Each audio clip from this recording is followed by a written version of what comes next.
अधिक मास सुरू झाला आहे आणि आज मी माझ्या पद्धतीने 33 दिव्यांची दीपपूजा तुमच्यासोबत शेअर करत आहे. तर या पूजेमध्ये कलश स्थापना, बाळकृष्णाची पूजा, 33 दिव्यांची मांडणी, दीप प्रज्वलन, नैवेद्य, तुळशी मातेला आणि मरी मातेला दीप अर्पण करून संपूर्ण पूजा केली आहे. त्यामुळे हा व्हिडिओ शेवटपर्यंत नक्की बघा. विशेष म्हणजे आज गुरुपुष्पामृत योग असल्यामुळे ही पूजा खूप फलदायी ठरते. त्यामुळे तुम्ही आज ही पूजा नक्की करून बघा. नमस्कार मंडळी, तुमचं सगळ्यांचं माझ्या यूट्यूब फॅमिलीमध्ये मनापासून स्वागत करते.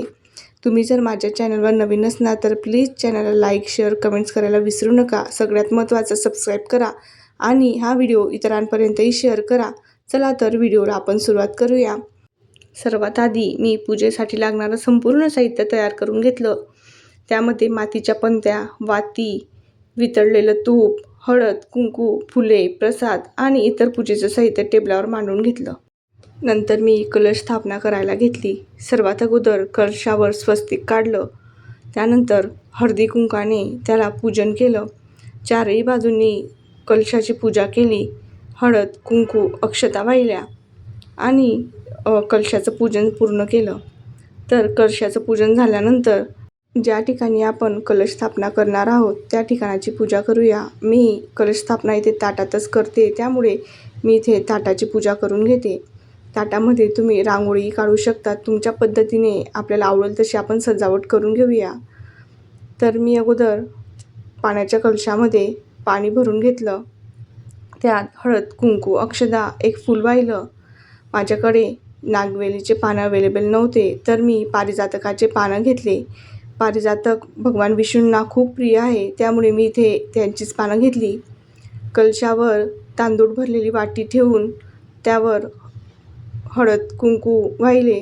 2 पानं पुन्हा ठेवले. त्यावर बाळकृष्णाची मूर्ती स्थापन केली. बाळकृष्णाची मूर्ती छान स्थापन झाल्यावर आता आपण 33 दिव्यांची मांडणी करून घेऊया. एक एक करून मी ते 33 दिव्यांची मांडणी केली. आता तुम्ही बघू शकता ताटाच्या अवतीभोवती मी सुंदर अशी पानांची सजावट केली. कारण भगवान विष्णूंना पारिजातक अत्यंत प्रिय आहे. फुलं नाही तर पानंही सही. त्यामुळे मी पानं स्थापन करून घेतली आणि त्यावर दिव्यांची मांडणी केली. खूप सुंदर सुबक अशी मी मांडणी करून घेतली. तुम्ही तुमच्या पद्धतीने एका रांगेतही हे दिवे ठेवू शकतात. त्यानंतर एक एक करून मी त्यात लांब वात ठेवली. आपण फुलवातही ठेवू शकतो, पण मला लांब वात छान वाटते म्हणून मी लांब वात ठेवली. यामध्ये वितळलेलं तूप आपण घालून घेऊया. एक एक करून सर्व दिव्यांमध्ये मी तूप घालून घेतलं. दिवा कमीत कमी अर्धा तास तरी चालावा, यानुसार मी प्रत्येकी दिव्यात अर्धा ते पाऊण चमच्याच्या वरती तेल घातलं. यामुळे दिवे नक्कीच अर्ध्या तासाच्या वरती चालतात. दिव्यांमध्ये तेल टाकून झालं. आता भगवान कृष्णांचं म्हणजे बाळकृष्णाचं औक्षण करते. औक्षण करताना हळदी कुंकूचा वापर केला. इथे तुम्ही अष्टगंधाचाही वापर करू शकतात. त्यानंतर त्यांना सुगंधित फुलं वाहिली. तुमच्याकडं जर फुलं नसतील तर पानांना किंवा आपण जे मंजिरी वाहतो कृष्ण भगवानांना जे आवडते तुळशीला, त्याला इत्र लावून आपण ते अर्पित करू शकतो.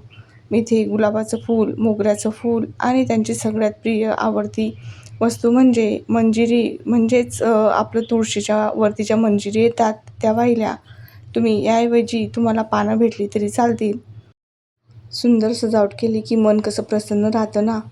खरंच माझं मन खूप प्रसन्न झालं. त्यामुळे मी भगवान विष्णूंवर फुलांच्या पाकळ्या वाहिल्या. त्यानंतर आता आपण दीप प्रज्वलन करून घेऊया. संध्याकाळची वेळ, मंद उजळ आणि लखलखता प्रकाश, किती सुंदर वाटतं ना. एक एक दिवा लावताना जी मनात प्रसन्नता होती ती शब्दात मांडू नाही शकत. दिव्यांचा तो लखलखाट इतका सुंदर वाटत होता की मन अजूनच जास्त प्रफुल्लित होत होतं. मी याप्रमाणे सर्व दिवे प्रज्वलित करून घेते. जसे जसे मी दिवे लावत होती तसतसं मनामध्ये एकच प्रार्थना येत होती, हे पुरुषोत्तम भगवान, आमच्या घरात सुख, समृद्धी, यश, कीर्ती, अपार लक्ष्मी नेहमी राहू दे. भगवान विष्णूंना आपण म्हणजेच पुरुषोत्तम भगवानांना आपण मनापासून प्रार्थना करूया. मी प्रार्थना केली. तुम्ही पूजा करून नक्कीच तुमच्या घरासाठी प्रार्थना करून घ्या. एक दिवा श्रद्धेचा, एक दिवा भक्तीचा आणि प्रत्येक दिव्यांमध्ये पुरुषोत्तम प्रभूंच्या चरणी केलेली प्रार्थना. हळूहळू उजळणारा हा प्रकाश फक्त दिव्यांचाच नाही तर मनातील भक्तीचाही आहे. प्रत्येक पेटणारा दिवा जणू एक मंगल इच्छा घेऊन जन्माला आला आहे असं वाटतंय.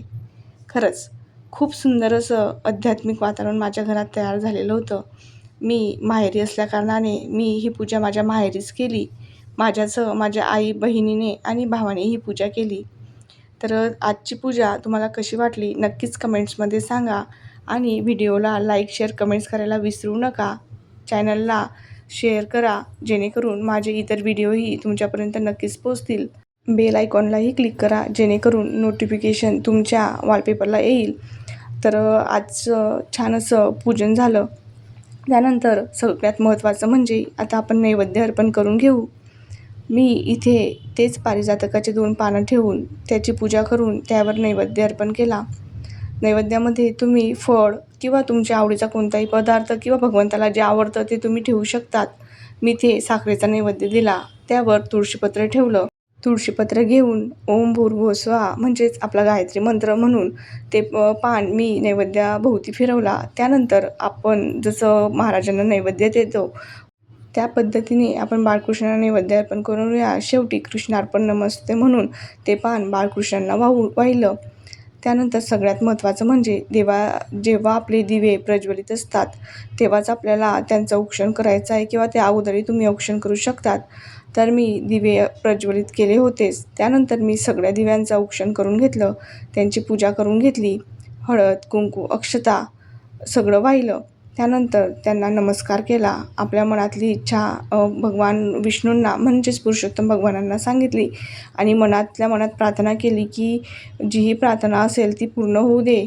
जसा आपला आवडता श्रावण महिना असतो तसाच यावर्षीही आपल्याला अधिक महिना लाभलेला आहे. तर जितकं होईल तितकं या महिन्यात पुण्य कमवून घ्या. तुम्ही कमवा आणि तुमच्या फॅमिलीलाही त्यात सामील करून घ्या. भगवान कृष्णांना हळदी कुंकू अर्पण केल्यानंतर मी स्वतःलाही लावून घेतला आणि नमस्कार केला. तर आता छान अशी सुबक माझी पूजा झालेली आहे. मी आता तुळशी मातेसाठी दिवे तयार करून घेते. मी तुळशी मातेला आणि बाजूलाच आमचं मरीमातेचं मंदिर आहे. मातेसाठी मी 2 दिवे तयार करून घेतले. तर आता आपण दिवे लावायला जाऊया.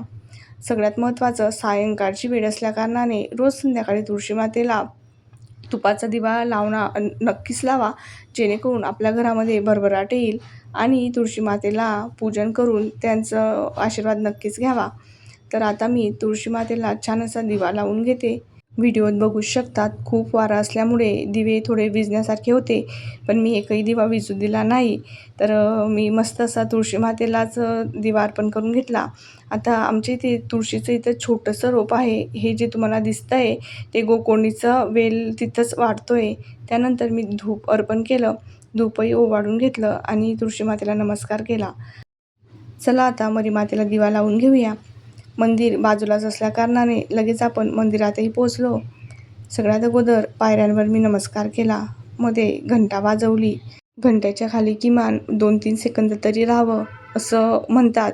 तर त्यानंतर मी मरीमातेला धूप लावून घेतला, ओवाळून घेतला आणि दिवा अर्पण केला. त्यानंतर देवीला दिवा लावून घेतला, नमस्कार केला, प्रार्थना केली. दिवे विझतील पण भक्तीचा प्रकाश कायम राहो. पुरुषोत्तम प्रभूंची कृपा आणि या दिव्यांचा मंगल प्रकाश सर्वांच्या जीवनात सुख घेऊन येवो. आजची दीपपूजा मनापासून केली. आता ती तुमच्यासोबतही शेअर केली. तुमच्या घरातही अधिक मासात अशी 33 दिव्यांची दीपपूजा केली जाते का? आणि तुम्ही कणकेचे दिवे लावता की मातीच्या पणत्या वापरता? कमेंट्समध्ये नक्कीच सांगा. अशाच आध्यात्मिक व्हिडिओसाठी चॅनलला सबस्क्राईब करायला विसरू नका. श्रीकृष्ण जय पुरुषोत्तम प्रभू. श्री स्वामी समर्थ.